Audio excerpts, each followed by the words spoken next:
Kerajaan Sriwijaya. Kerajaan kecil di pantai Sumatera bagian timur sekitar abad ke-7 yaitu Tulang Bawang, Melayu, dan Sriwijaya. Yang berkembang dan mencapai kejayaannya adalah Sriwijaya. Pada tahun 692 Masehi, Sriwijaya mengadakan ekspansi ke daerah sekitar Melayu. Sriwijaya menaklukkan Melayu dan menjadi kekuasaannya. Pusat kerajaan Sriwijaya berlokasi di Palembang, di dekat pantai dan di tepi Sungai Musi. Prasasti kedudukan bukit. Prasasti ini ditemukan di tepi Sungai Tatang dekat Palembang. Prasasti ini berangka tahun 605 atau 683 Masehi. Prasasti Talang Tuo. Prasasti ini ditemukan di sebelah barat kota Palembang di daerah Talang Tuo. Prasasti ini berangka tahun 606 Saka atau 684 Masehi. Prasasti Telaga Batu. Prasasti ini ditemukan di Palembang. Prasasti ini tidak berangka tahun. Isinya terutama tentang kutukan yang menakutkan bagi mereka yang berbuat kejahatan. Prasasti Kota Kapur. Prasasti ini ditemukan di Pulau Bangka dan berangka tahun 608 Saka atau 656 Masehi. Isinya terutama permintaan kepada para dewa untuk menjaga kedatuan Sriwijaya dan menghukum setiap orang yang jahat. Prasasti Karangbrahi. Prasasti Karangbrahi ditemukan di Jambi, berangka 608 Saka atau 686 Masehi. Prasasti Ligor. Prasasti ini berangka tahun 775 Masehi, ditemukan di Ligor, Semenanjung Melayu, dan Prasasti Nalanda di India Timur. 1. Letak geografis dari kota Palembang. 2. Runtuhnya kerajaan Funan di Vietnam akibat serangan Kamboja. Perkembangan politik dan pemerintahan kerajaan Sriwijaya mulai berkembang pada abad ke-7 Masehi. Daerah-daerah yang berhasil dikuasai yaitu A. Tulang Bawang yang terletak di daerah Lampung. B. Daerah Kada yang terletak di pantai barat Semenanjung Melayu. C. Pulau Bangka yang terletak di pertemuan jalan pedagang internasional. D. Daerah Jambi terletak di tepi sungai Barangsari. E. Tanah Genting ini merupakan tanah bagian utara Semenanjung Melayu. F. Kerajaan Galingga dan Mataram kuno. Perkembangan ekonomi kerajaan Sriwijaya. Penduduk Sriwijaya hidup dengan bertani, kemudian pedagang menjadi mata pencarian pokok penduduk. Mereka mendagangkan jenis kulit hewan binatang liar dengan cara diekspor. Barang-barang seperti rempah-rempah mereka impor seperti kayu manis, kemenyan, dan lain-lain.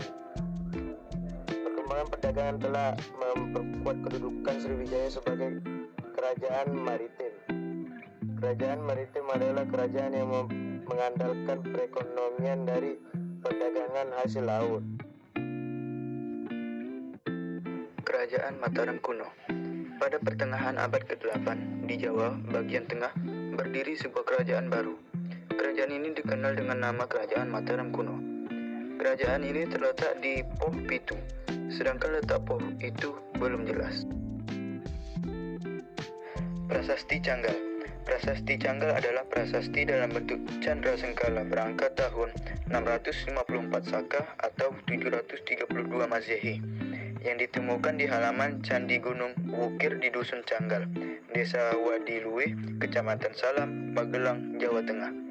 Prasasti yang ditulis pada stela batu ini menggunakan aksara Pallawa dan bahasa Sanskerta.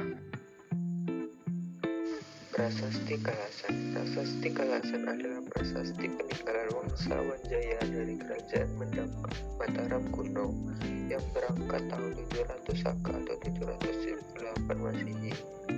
Prasasti yang ditemukan di Kecamatan Kalasan, Sleman, Yogyakarta ini ditulis dalam huruf Pranagari, India Utara dan bahasa Sanskerta. Prasasti Kelura merupakan prasasti batu berangkat tahun 782 Masehi yang ditemukan di dekat Candi Lumbung, Desa Kelura di sebelah utara Komplek Percandian Prambanan, Jawa Tengah. Keadaan batu prasasti Kelura sudah sangat haus sehingga isi keseluruhannya kurang diketahui. Prasasti Kedu atau Balitung. Prasasti Mansaya atau dikenal juga sebagai Prasasti Kedu merupakan salah satu prasasti peninggalan dari Kerajaan Mataram kuno. Prasasti ini berangkat tahun 907 Masehi dan berisi mengenai silsilah Raja Kerajaan Mataram Hindu pada masa dinasti Sanjaya sebelum masa Raja Dyah Balitung. Perkembangan pemerintahan Kerajaan Mataram kuno. Sebelum Sanjaya berkuasa di Mataram kuno, di Jawa sudah berkuasa seorang raja bernama Sana. Dalam prasasti Sojomerto disebutkan nama Dapunta Syailendra yang beragama Siwa atau Hindu. Sanjaya memerintah Kerajaan Mataram kuno pada tahun 717 sampai 780 Masehi. Raja Sanjaya wafat, ia digantikan oleh putranya bernama Pakai Panangkara. Pada tahun 732 Masehi, Raja Sanjaya mendirikan bangunan suci sebagai tempat pemujaan. Raja Sanjaya bersikap arif, adil, dan dalam memerintah dan memiliki pengetahuan luas. Pertentangan antara keluarga Mataram tampaknya terus berlangsung hingga masa pemerintahan Pu Sinclok pada tahun 929 Masehi. Pemindahan pusat kerajaan juga dikarenakan kerajaan mengalami kehancuran akibat letusan gunung berapi. Pusat pemerintahan keluarga Isyana terletak di Tamuyang. Setelah Empu Sindak meninggal, ia digantikan oleh anak perempuannya bernama Sri Isyana Tinggawijaya. Ia naik tahta dan kawin dengan Sri Tokapala. Dari perkawinan ini lahirlah putra yang bernama Makutawangsa Sawardana. Kekuasaan dinasti Isyana berlangsung selama 3 abad. Bahkan terus berlanjut setelah runtuhnya Kerajaan Mataram kuno atau Kerajaan Medang. Berakhirnya dinasti Isyana di Jawa Timur ditandai dengan meninggalnya Prabu Dandang Gendis, raja terakhir Kerajaan Kediri. Kitab Mahabharata dalam bahasa Jawa kuno. Setelah Dharmawangsa Teguh turun, tahta ia digantikan oleh Raja Airlangga yang saat itu usianya masih 16 tahun. Setelah dinobatkan sebagai raja, Airlangga segera mengadakan pemilihan hubungan baik dengan Sriwijaya, bahkan membantu Sriwijaya ketika Elis serang Raja Kolamundala dari India Selatan.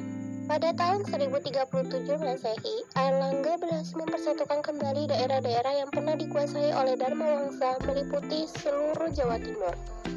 Pada tahun 1042, Airlangga mengundurkan diri dari tahta kerajaan, lalu hidup sebagai petapa dengan nama Resi Gentaya atau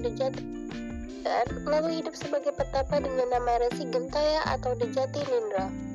Kekuasaan dinasti Isyaya berlangsung selama 3 abad, bahkan terus berlanjut setelah runtuhnya Kerajaan Mataram kuno atau Kerajaan Medang. Berakhirnya dinasti Isyaya di Jawa Timur ditandai dengan meninggalnya Prabu Dandang Gendis, raja terakhir Kerajaan Kediri.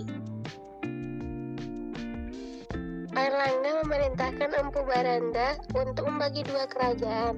Hal itu dilakukan untuk mencegah terjadinya perang saudara di antara kedua putranya yang lahir dari Selir. Kerajaan Janggala di sebelah timur diberikan kepada putra sulungnya yang bernama Garasakan atau Jayenggrana.